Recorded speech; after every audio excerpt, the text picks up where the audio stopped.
Americans are often taught that violent military crackdowns only ever happen under authoritarian regimes. But there's a long history of the US military being used against its own citizens, and many fear that under the Trump administration, it's going to become a lot more common. Here's what you need to know.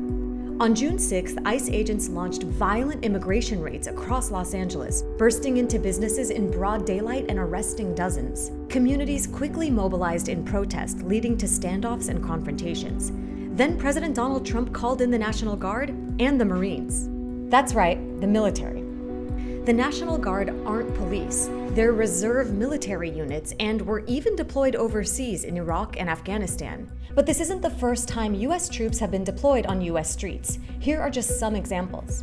In 1966, after San Francisco police killed Matthew Johnson, an unarmed black teenager, the city erupted in protest. The governor sent in the National Guard with bayonets. The militarized response was one of several factors that prompted the creation of the Black Panther Party.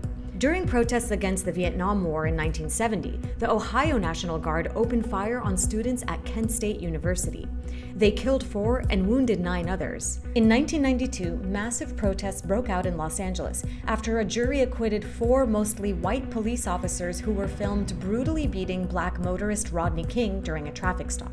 California's governor called in the National Guard. Over just 6 days, 63 people were killed, including at least 10 who were shot by police and the National Guard.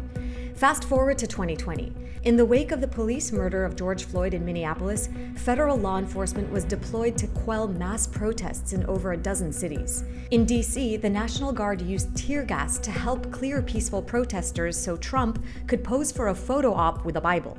Now, Trump is deploying both the National Guard and the Marines to Los Angeles under a federal law meant to fight invasions or suppress rebellions. It's the first time a president has used this power since the 1992 uprisings, also in LA. But here's what's different. Normally, the National Guard only deploys within the US when requested by a state governor, but Trump bypassed the state completely.